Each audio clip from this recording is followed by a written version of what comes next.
dire de la qualité de l'éducation en République démocratique du Congo? Qu'est-ce que l'on peut attendre de tous ces partenaires du secteur de l'éducation qui devraient nécessairement, en tout cas, apporter leur pierre à l'édifice? Que dire de ces différentes réformes envisagées par le gouvernement de la République démocratique du Congo? Est-ce que l'UNESCO a-t-il un rôle à jouer, un rôle important lorsqu'on parle de la qualité, mais aussi des réformes, notamment dans la révalorisation du métier d'enseignant avec un accent mis sur les femmes enseignantes? Mesdames et messieurs, nous en parlons dans cette émission Entretien et nous avons le plaisir et même l'honneur de recevoir monsieur Isaias Barreto. Il est représentant de l'UNESCO en République démocratique du Congo. Monsieur Isaias, bienvenue. Merci. Alors avant de commencer, j'aimerais qu'on fasse un petit voyage avec vous. Je reconnais l'UNESCO notamment par les statistiques de temps en temps rendues publiques. Et ces statistiques ont également, je suppose, eu à évaluer l'accès. Aujourd'hui, on parle de la qualité. Parlons d'abord de l'accès avant tout. Est-ce que sur ce plan, on peut dire que ça y est, le gouvernement de la RDC a fait un pas? Alors d'abord, merci beaucoup pour l'invitation. Comme vous le savez, l'UNESCO est en RDC depuis les années 60. On célèbre cette année 60 ans de présence en RDC. Nous avons été la toute première agence du système des Nations Unies en RDC. On est ravis de continuer à travailler pour accompagner le gouvernement de la RDC dans son développement au niveau des domaines d'intervention de l'UNESCO. En effet, il y a des défis, mais il y a aussi des progrès. Vous savez, avec la gratuité, nous avons eu plus de 3 millions d'enfants qui ont pu accéder à l'école. Le retour. Voilà. Et nous avons aussi, mais il y a toujours des défis. Comme vous le savez, selon les statistiques, il y a plus de 7 millions d'enfants qui ont encore besoin d'être à l'école. Donc, c'est-à-dire qu'il y a un grand progrès, il y a un chemin à parcourir, et l'UNESCO, comme les autres partenaires, l'UNESCO notamment, est disposé, bien sûr, à continuer ce travail d'accompagnement du gouvernement de la RDC, donc non seulement dans le domaine de l'éducation, mais aussi dans d'autres domaines.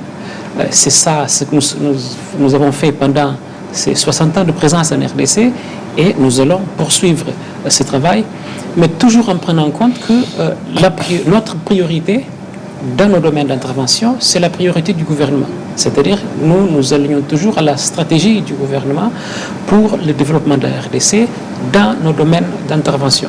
Donc, il y a eu des progrès, il y a un chemin à parcourir. Nous sommes là pour accompagner le gouvernement de la République. Alors, faisons un petit exercice, une petite évaluation, vite fait. Avant la gratuité, comment étaient vos analyses ou quel a été votre regard sur la qualité? Et après la gratuité, pouvons-nous dire qu'il y a eu amélioration ou pas? Bon, je ne voudrais pas ici faire une évaluation. Bien sûr, il y a un grand travail pour... De manière superfétatoire. Mais moi, ce que je peux dire... Que dire de la qualité avant la gratuité? Ce que je peux dire, c'est que le gouvernement a pris, donc sous le leadership, la vision de son Excellence, Monsieur le Président de la République, a pris une décision intéressante, une très belle décision, qui contribue au développement du système éducatif congolais avec la gratuité. Comme je l'ai évoqué, il y a plus de 3 millions d'enfants qui sont venus à l'école. Et bien sûr, avec tous ces enfants-là, ça amène aussi une pression importante sur le système éducatif. Sur les salles de classe, le nombre d'enseignants a augmenté de plus, si je ne me trompe pas, de plus de 40% entre 2019 et 2021. Et donc, ça amène une pression importante sur le système et ça a bien sûr une incidence aussi sur la qualité. C'est dans ce cadre que nous sommes en train, bien sûr, d'accompagner le gouvernement dans la mise en œuvre des initiatives pour améliorer davantage la qualité de l'enseignement au niveau du pays et nous sommes ravis de le faire. Quelles en sont ces initiatives? On parle d'abord, par exemple, de la question enseignante. Vous savez, l'ODD 4 parle d'avoir des enseignements et des enseignants de qualité. On ne peut pas avoir une bonne qualité d'enseignement sans avoir des enseignants de qualité. Et c'est dans ce cadre que dans le projet efficace, l'UNESCO s'occupe de la question enseignante, notamment la formation initiale des enseignants et aussi la formation continue des enseignants. Et nous pensons qu'il faut valoriser la fonction enseignante Et nous sommes en train d'accompagner le gouvernement de la République dans ce domaine, par exemple. On va parler un tout petit peu de ce projet. Je dirais ce projet qui a été mis en œuvre par vous, le projet Efficace. Pourquoi et pour quel objectif? Le projet Efficace est mis en œuvre par l'UNESCO, mais également par l'Agence française du développement et par l'UNICEF. Nous travaillons ensemble dans la mise en œuvre de ce projet qui rentre dans le cadre donc de la réforme de la révalorisation et la revitalisation de la fonction enseignante. Et dans ce contexte, nous travaillons, comme je l'ai évoqué tout à l'heure, la formation initiale des enseignants, les instituts, donc la formation initiale des enseignants, les humanités pédagogiques rénovées. Nous allons donc aller de l'avant avec environ 20 humanités pédagogiques rénovées dans 5 provinces de la République. Nous allons également travailler, ce sont des humanités pédagogiques rénovées pilotes dans ces 5 provinces, mais nous allons aussi travailler dans la consolidation de la formation continue des enseignants. Et nous envisageons atteindre environ 15 000 enseignants entre 2025 et 2027. Et donc, c'est le travail que nous sommes en train de faire spécifiquement dans ce domaine, mais le projet Efficace est mis en œuvre par ces 3 partenaires, l'UNESCO, l'UNICEF et... À vous entendre parler, vous vous prenez un peu, de manière générale, les enseignants, mais lorsqu'on suit notamment cet atelier qui a été organisé par vous, qui a permis d'ailleurs de produire un curriculum sur les humanités pédagogiques, on sent qu'il y a un intérêt particulier orienté vers les humanités pédagogiques. Pourquoi?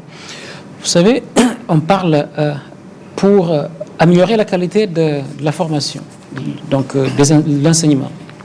Il faut miser sur les enseignants. Si nous avons des enseignants de bonne qualité, ça veut dire que on peut avoir un impact important sur la qualité de l'enseignement. Et la formation des enseignants, elle est importante dans ce processus. Et donc, les humanités pédagogiques jouent un rôle important en tant que la formation initiale des enseignants. Et c'est pour cela qu'on travaille au niveau des humanités pédagogiques, mais on travaille aussi au niveau des humanités pédagogiques rénovées. Et nous travaillons aussi la question du curriculum. Surtout, l'objectif, c'est de contribuer, d'amener notre contribution à l'amélioration, bien sûr, de la formation des enseignants et à la revitalisation, à la revalorisation de la fonction enseignante. Vous parlez des humanités pédagogiques rénovées, mais beaucoup vous reprochent d'être beaucoup plus théorique dans vos formations, notamment en ce qui concerne ce que vous venez de dire tout à l'heure. Est-ce que cette fois-ci, vous envisagez, en tout cas s'il faut le dire ainsi, en rajouter plutôt de stages pour boucler la boucle? Bon, nous, on travaille toujours en accompagnement du gouvernement. Nous sommes là, je le dis très souvent, notre priorité en RDC, c'est la priorité du gouvernement. Il y a beaucoup d'études qui ont relevé la question que vous avez évoquée, c'est-à-dire la question de formation pratique. Et c'est dans ce cadre que les humanités pédagogiques rénovées travaillent la question pratique d'une façon très particulière. Les élèves futurs maîtres auront la composante stage du début à la fin du cursus. Là, on parle donc des humanités pédagogiques rénovées, exactement pour essayer de régler cette question liée à la composante pratique.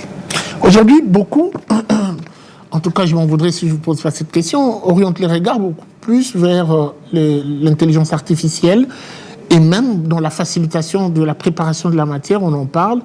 Est-ce que vos formations ou les formations envisagées via le projet pensent également à mettre un accent sur l'apprentissage ou la préparation avec l'intelligence artificielle?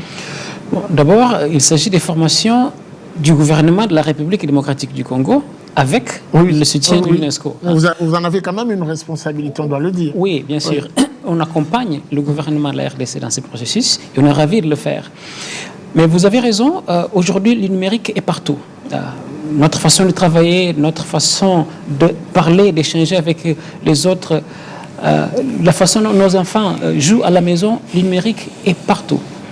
Et aussi, notamment avec l'intelligence artificielle, il y a vraiment, je dirais, on a besoin de faire une adaptation au niveau mondial des pratiques pédagogiques. D'ailleurs, l'UNESCO a lancé en septembre le cadre donc de formation des enseignants en intelligence artificielle, cadre de compétences des enseignants sur l'intelligence artificielle. Parce que on ne peut pas négliger l'impact du numérique et de l'intelligence artificielle dans le processus de l'enseignement-apprentissage. C'est dans ce cadre que, par exemple, Son Excellence, Madame la Ministre, a une vision très claire par rapport à cette question du numérique. Selon Son Excellence, Madame la Ministre, le numérique doit donc jouer un rôle important dans le processus d'enseignement et apprentissage. Nous, au niveau de l'UNESCO, nous sommes ravis de pouvoir accompagner la matérialisation de cette vision de Son Excellence, Madame la Ministre. Et si vous regardez, même le curriculum maintenant prenne en compte bel et bien le numérique dans le continu de la formation. Et il est important de continuer dans cette même dynamique parce qu'il faut que l'enseignement, le curriculum et le processus d'enseignement-apprentissage s'adaptent à l'évolution. Et aujourd'hui, on ne doit pas négliger donc l'importance et l'impact du numérique, de l'intelligence artificielle dans le processus de l'enseignement-apprentissage. Et donc on ne peut pas non plus former sans y associer les outils pédagogiques. Ça, c'est un aspect important. Et est-ce que l'UNESCO, à travers le projet Efficace, a envisagé ou a prévu cet aspect de choses?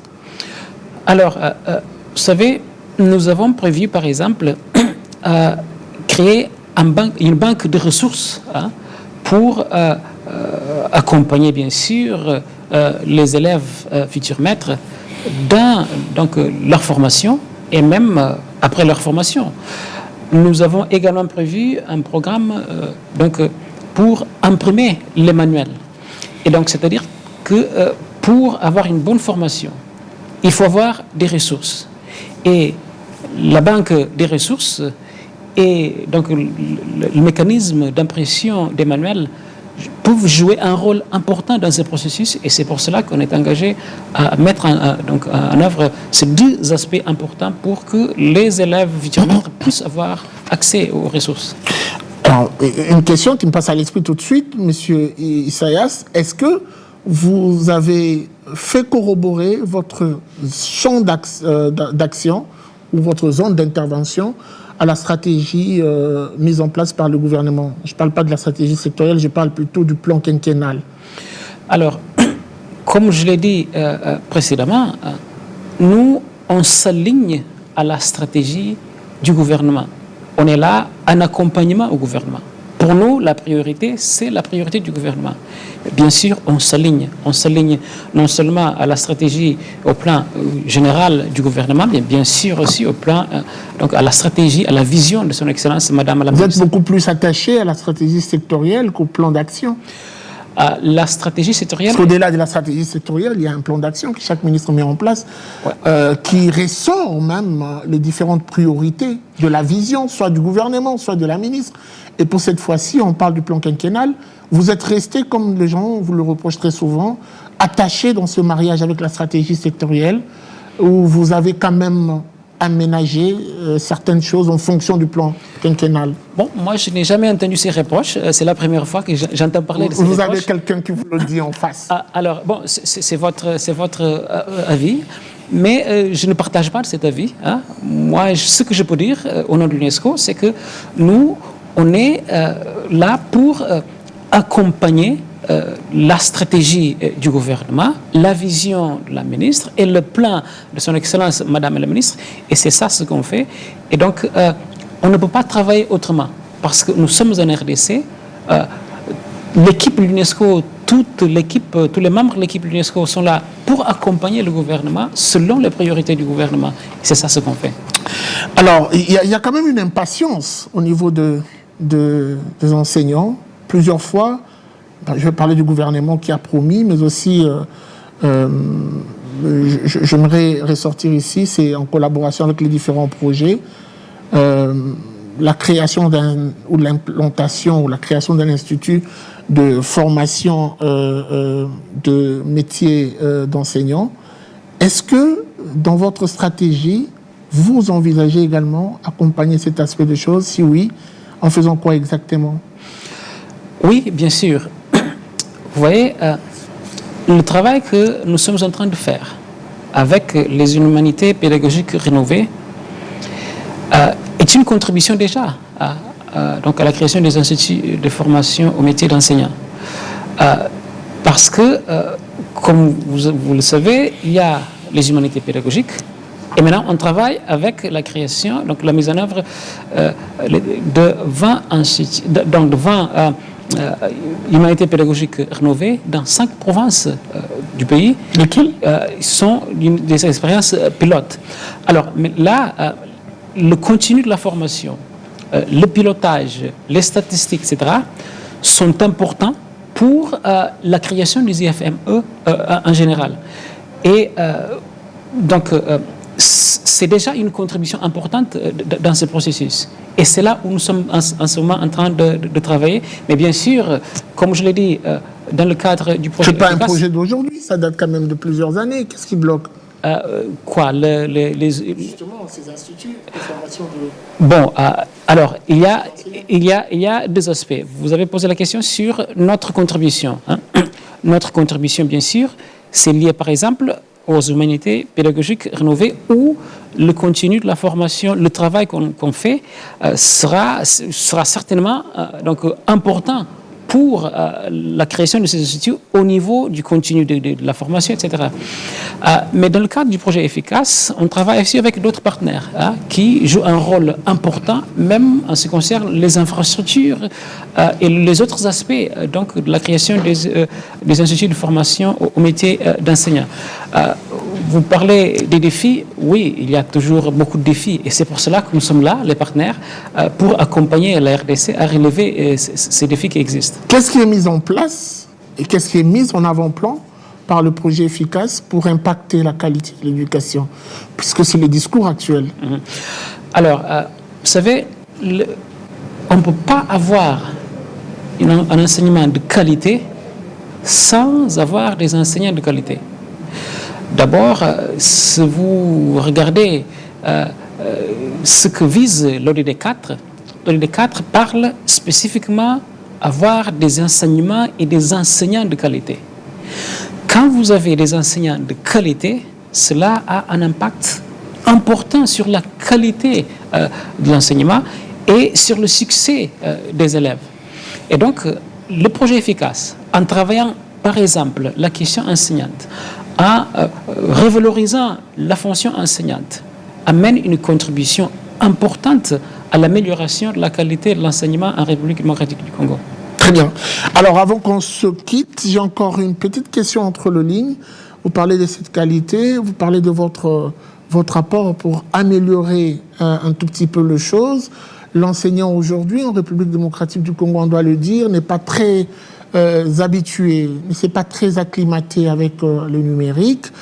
Est-ce que vous allez dispenser de formation, je parle ici des humanités pédagogiques, adaptées à la mondialisation, l'évolution actuelle, où ça sera juste 2 formations pour relever les niveaux, à peine?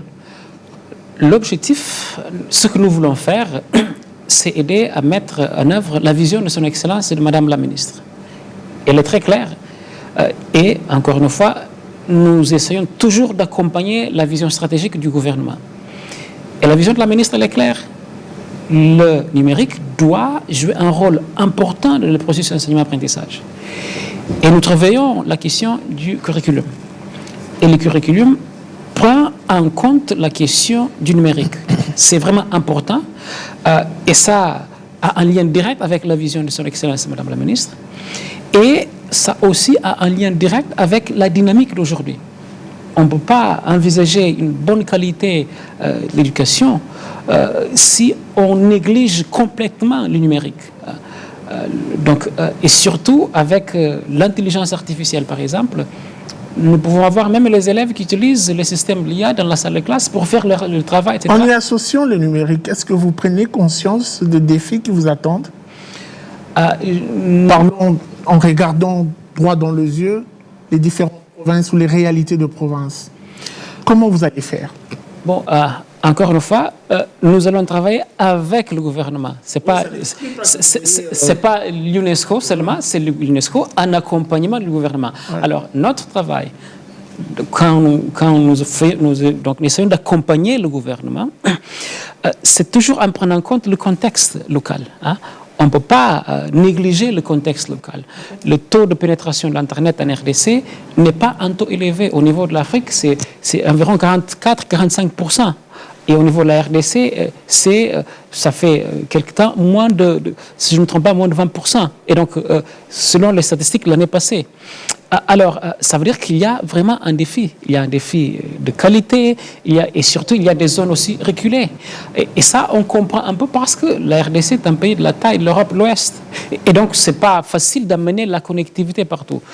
On est censé prendre en compte ces défis, mais le fait d'avoir des défis, ça ne veut pas dire qu'on va baisser les bras. On va travailler avec la bonne stratégie, tout en nous adaptant à la réalité des provinces, mais en accompagnant bien sûr le gouvernement et les priorités du gouvernement. Lorsqu'on lit un tout petit peu les grandes lignes du plan d'action de ce projet efficace, on ne sent pas un intérêt particulier mis sur l'éducation en situation d'urgence. Votre réaction? Bon, vous voyez, l'éducation en urgence, vous l'avez dit, c'est en urgence. Et au niveau des objectifs, quels sont les objectifs de ce projet? Ce projet rentre dans le cadre de la réforme de revalorisation et la revitalisation de la fonction enseignante. Voilà le contexte de ce projet. Et je suis d'accord avec vous, l'éducation en contexte d'urgence est une question majeure en RDC, avec les déplacés, avec moi-même j'ai été à la Chopo, ça fait un mois de cela, et j'ai visité les écoles qui accueillent les élèves déplacés à cause des conflits, et il s'agit d'un contexte d'éducation en urgence. Mais bien sûr, il y a un cadre spécifique pour tout ce qui est lié à l'éducation en contexte d'urgence. Et bien sûr, nous aussi, on accompagne le gouvernement dans ce domaine. D'ailleurs, il y a un travail en cours en ce qui concerne la stratégie pour l'éducation en contexte d'urgence. Et on est ravis, bien sûr, d'amener notre humble contribution au gouvernement de la RDC dans ce contexte. Quel est le sourire que vous ramenez aux bénéficiaires directs du projet efficace? Parlons d'abord des enseignants, avant de parler des élèves. Alors, d'abord, au-delà de la formation, puisque vous êtes revenu plusieurs fois sur la formation, on a compris la révalorisation du métier, on a compris.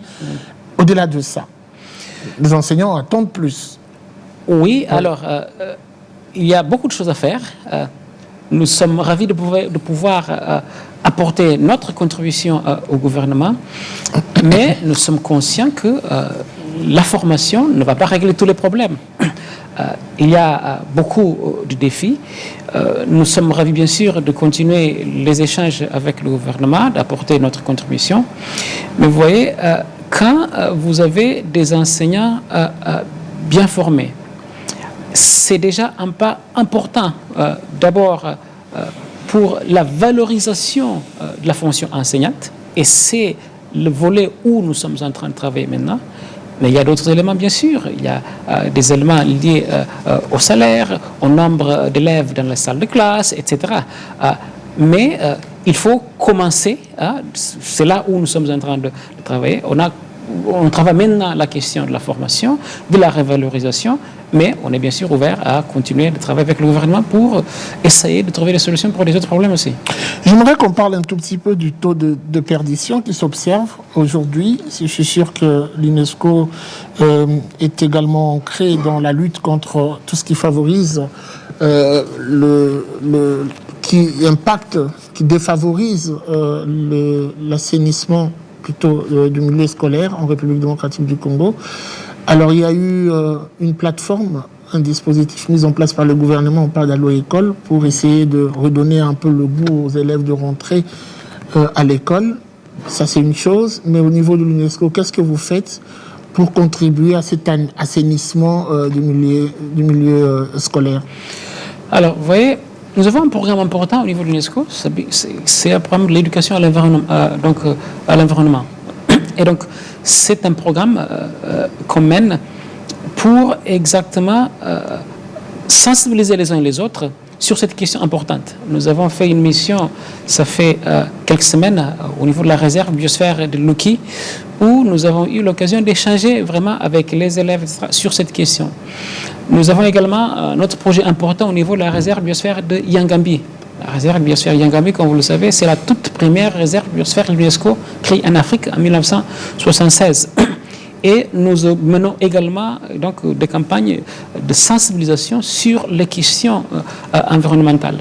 Nous avons célébré la journée mondiale du nettoyage. Nous avons organisé une belle campagne de nettoyage et de sensibilisation avec la commune de Kasavubu, avec plusieurs partenaires, avec plusieurs écoles associées de l'UNESCO dans ce domaine. Et donc, ce que je peux vous dire, c'est que nous sommes conscients de ces défis et nous essayons avec nos partenaires d'amener notre humble contribution à ce processus dans le cadre, par exemple, de l'éducation à l'environnement. Merci beaucoup à vous, Monsieur Isaias, pour votre disponibilité. Je rappelle que vous êtes représentant de l'UNESCO en République démocratique du Congo.